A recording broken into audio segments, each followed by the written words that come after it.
नमस्कार, आप सुन रहे हैं द माइथोलॉजी रेडियो। रामायण में ऐसी कई घटनाओं का उल्लेख मिलता है जब मेघनाद युद्ध के दौरान लक्ष्मण पर भारी पड़ा था और लक्ष्मण के प्राण तक संकट में आ गए थे। इन घटनाओं में हैरानी की बात यह है कि लक्ष्मण, जो स्वयं शेषनाग हैं, जिन पर समस्त सृष्टि का भार है, उन्हें कैसे युद्ध में कोई हरा सकता है।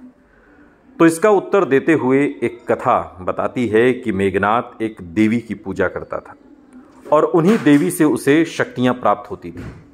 और ऐसे में आइए आपको बताते हैं कि वो देवी कौन सी थीं जिनकी मेघनाद पूजा करता था, जिनसे उसे कई दिव्य शक्तियां प्राप्त हुईं। रावण का पुत्र मेघनाद, जिसे इंद्रजीत भी कहा गया, अपनी कुल देवी की पूजा करता था।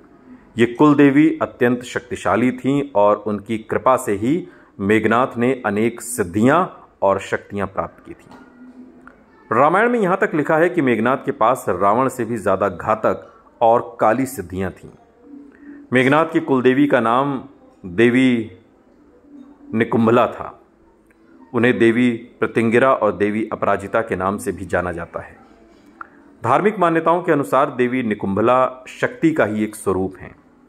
उनका रूप एक ऐसा था कि जिनका सिर शेर का था और बाकी शरीर स्त्री का।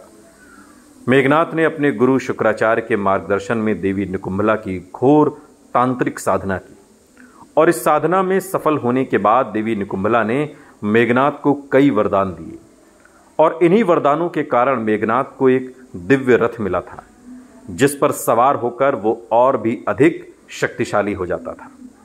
वो जानता था कि जब वो देवी की पूजा और यज्ञ करता रहेगा तब तक उसको कोई भी हरा नहीं पाएगा।